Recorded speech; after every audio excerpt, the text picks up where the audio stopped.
Hello students, नमस्ते। वैदिक काल और उत्तर वैदिक काल या पूर्व वैदिक काल और उत्तर वैदिक काल पढ़ने के बाद में या उत्तर वैदिक काल में जो धार्मिक अव्यवस्थाएं जो हुई थी, कुरीतियाँ, अंधविश्वास, इस प्रकार का जो धर्म में आ गया था, उसके निवारण हेतु उत्तर भारत में धार्मिक सुधार आंदोलन हुए। ये धार्मिक सुधार आंदोलन जैन और बौद्ध धर्म की उत्पत्ति के साथ ही हुए। आइए बीए फर्स्ट ईयर का सिलेबस है, ये उसका सवाल करते हैं। उत्तर भारत में धार्मिक क्रांति और जैन एवं बौद्ध धर्म दर्शन के उद्भव जो हुए थे, इसी को जो है धार्मिक उत्तर भारत में धार्मिक सुधार आंदोलन के नाम से जाना जाता है।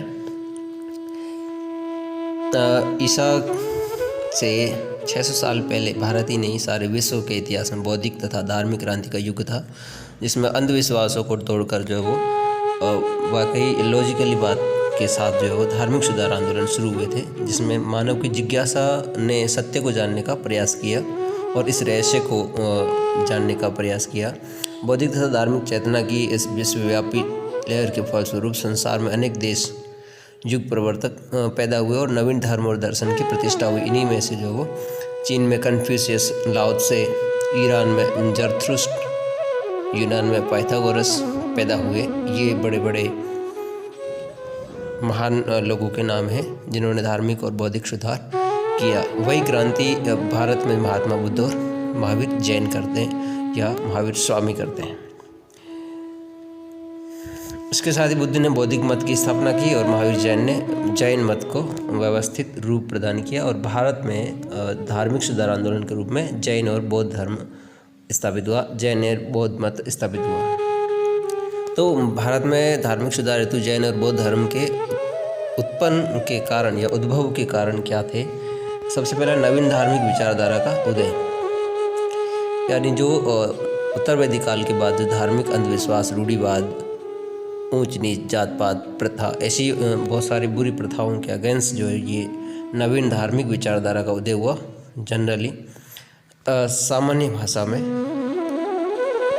ये जो था, वैदिक धर्म जन साधारण की धार्मिक आकांक्षाओं की पूर्ति नहीं कर सका था, यानी कि लोगों के अंदर की जिज्ञासाओं को शांत नहीं कर सका था। इस उपलक्ष्य में जो है ब्राह्मण ग्रंथों में जटिल कर्मकांड, यज्ञ, विधान बहुत ज़्यादा जटिलता आ गई थी कि आम जनता या लोग जो है इस चीज़ को करने में या परेशानी या अव्यवस्था महसूस करते थे और ज़्यादा खर्चीले भी होते थे और ज़्यादा कॉम्प्लिकेटेड होते थे। जिसमें देखा जाए पशुओं की बलि है का, बहुत ज़्यादा पंडितों को मुआवजा देना या पंडितों को दान दक्षिणा देना, इस प्रकार पुरोहितों का वर्ग संगठित हो गया था, धर्म के नाम पर शोषण हो रहे थे।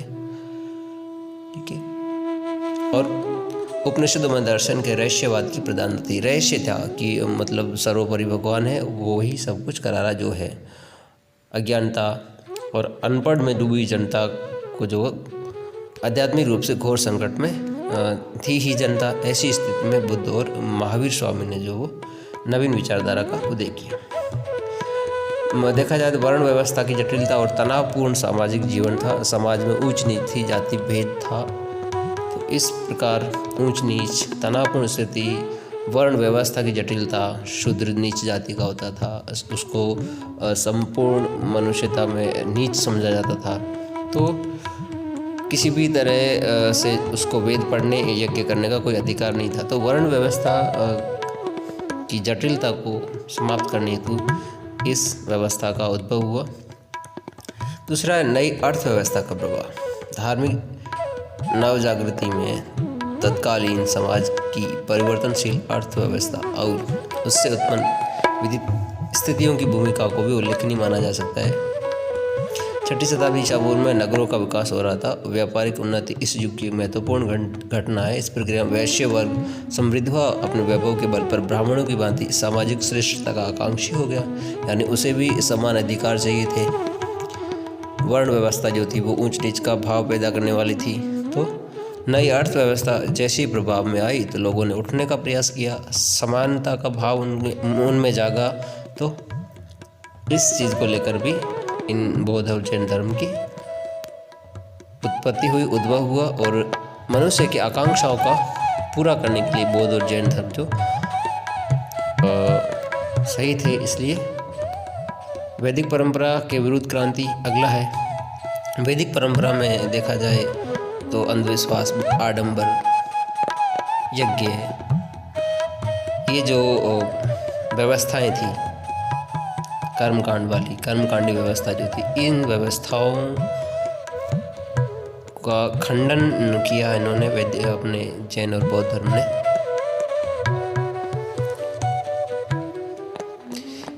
और इस प्रकार इन धर्मों के मूल में अवैदिक श्रमण संस्कृति का प्रभाव था, जो आर्यों के आगमन से पूर्व ही देश में विद्यमान थे। यह श्रमण संस्कृति निवृत्ति परक थी। निवृत्ति परक का अर्थ होता है वैराग्यपूर्ण कर्मों का त्याग, संन्यास। जैन और बौद्ध मत में संन्यास, वैराग्य और त्याग की जो प्रधानता वह इस अवैदिक श्रमण संस्कृति के प्रभाव का ही फल प्रतीत होती है। इन धर्मों के दुख भाव ने प्रकृति परक, प्रवृत्ति परक अथवा वैदिक कर्म प्रधान संस्कृति के रूप को ही बदल डाला। यानी जो कर्म प्रधान संस्कृति थी कि जो हो रहा वो कर्म के अनुसार हो रहा है, आपको जो मिल रहा है वो कर्म के अनुसार मिल रहा है, आपके जैसे कर्म पूर्व जन्म कर्म थे उस कर्म के अनुसार जो आपको ऊंच नीच यानी नीच जाति या ऊंची जाति में जो जन्म मिला है। इस प्रकार की पाखंडता और कर्मकांड और हिंसक वैदिक यज्ञ की परंपरा को तोड़ने हेतु जो वो महात्मा बुद्ध और जैन ने प्रयास किए।